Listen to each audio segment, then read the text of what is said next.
Canada is quietly bringing immigrants into rural areas, and for some homeowners, that's a dream come true. For others, it's a nightmare waiting to happen, and some are calling it the biggest land value gamble in Canadian history.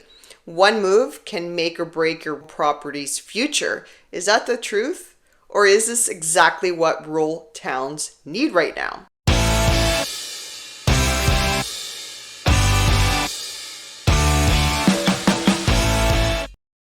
I'm Linda, one of the Ragona Sisters, and around here we talk about current events that actually matter. So make sure to like, share, and subscribe because I'm breaking down the rural pilot plan that will reshape many rural towns in Canada.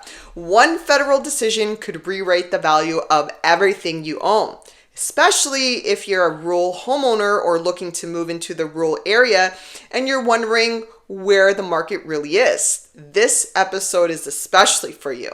So let's talk about this new pilot. It's called the Rural Community Immigration Pilot, or RCIP. It launched in 2025, very quietly, no big headlines, but the effects, they're going to be very loud. Here is the short list. 14 rural communities across Canada, from West Kootenay, BC to Moose Jaw, Saskatchewan, Brandon and Steinbach in Manitoba, Pictou County in Nova Scotia. I don't even know if I said that right, so forgive me if I didn't. And most areas are located in Ontario, which is Thunder Bay, Timmins, North Bay, Sudbury, and Sault Ste. Marie. And they are all being used as an immigration testing ground. Foreign workers can come through the pilot if they get a full-time job offer from a local designated employer. So some of you may be asking, what's a designated employer? It's a business or organization that has been officially approved to hire skilled foreign workers under the Rural Community Immigration Pilot. They also have to prove that they have enough money to settle. So as of, I believe, July of 2025, that amount jumped by over 30%. So from $7,963, they now have to show at least $10,500 if you're just one person to get approved. Now, let me ask you this. If you live in one of these towns or even nearby, how would you feel about a wave of new residents coming in with new builds, new taxes, and maybe new pressure on your infrastructure? Because this isn't just an immigration plan. Let's be real. It's a real estate experiment. And here's where it gets controversial. Immigration does increase property values. It can, and it's a fact. And according to StatsCan, it accounted for, I believe it's speculating, about 11% of house price growth from 2006 to 2021. It's a speculation number, but that's mostly in major cities. In small towns, it's a hit or miss. The data shows rural areas might actually benefit, or it actually could go the reverse. The town could get flooded without the services to handle it. So, will your property value go up or will it go down?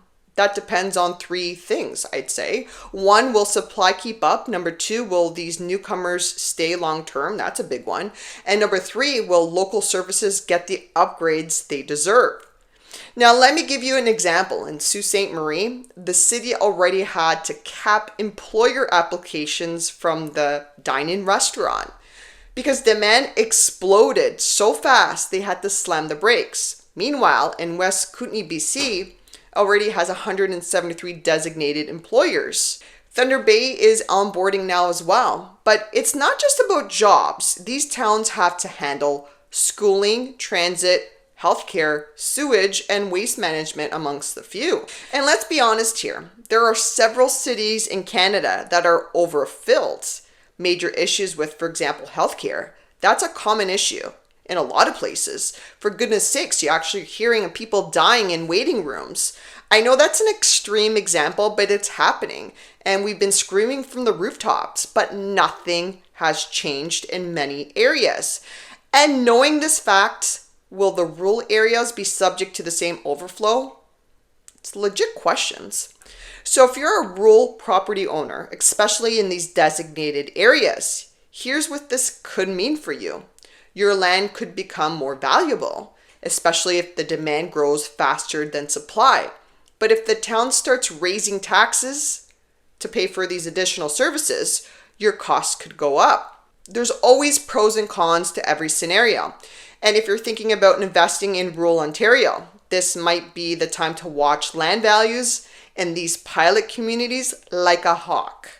In a second, I'll tell you what local homeowners are actually saying and how divided the opinions really are. Some locals love the idea of this pilot program coming to their small town. They say, we've had no new buyers in years. Our kids are leaving, our jobs go unfilled, business tend to close up shop, and this brings hope and life back into our town. That's what one man said. But others don't have the same views. They're asking, who's actually paying for this? Will this turn into tax hikes, traffic, and overdevelopment? Some are complaining that they moved away from the city for a quiet life and now have concerns that will change and begin to create city chaos that they moved away from. Whether these statements feel dramatic to you or not, these concerns are real for the people on the ground.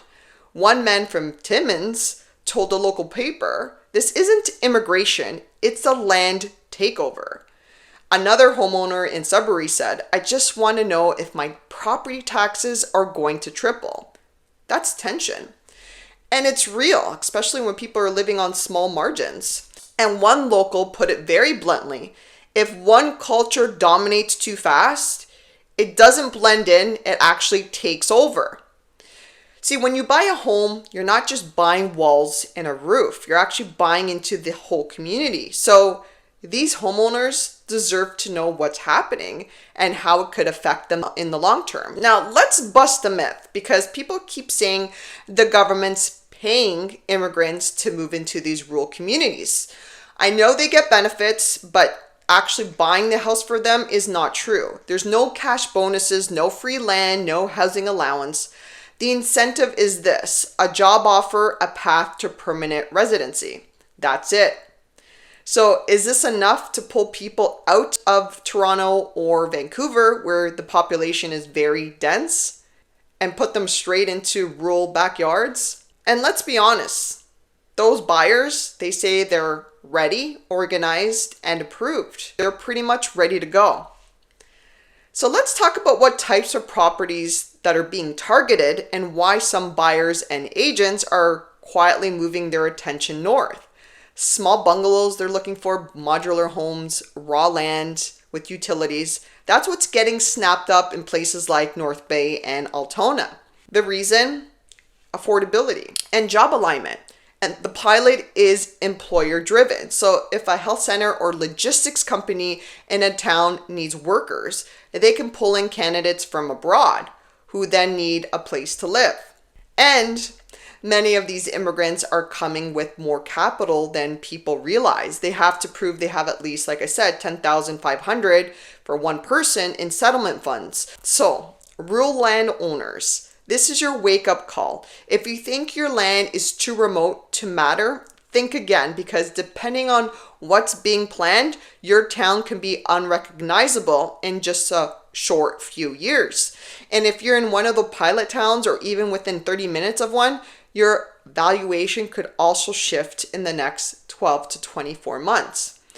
But only if demand outpaces supply, only if infrastructure keeps up, and only if these communities become places where people actually stay long term.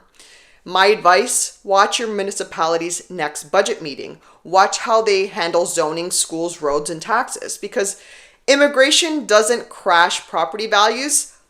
Policy does. So will rural immigration destroy land values, or will they double it? That's not up to Ottawa. That's up to the planning department. Thanks for watching this video. If this helped see things differently, hit subscribe. It helps more than you know. And if you need any real estate advice for the Greater Toronto area, we would love to hear from you. Until then, stay sharp, stay skeptical, and stay in the know. Thanks for watching, and we'll see you in the next episode.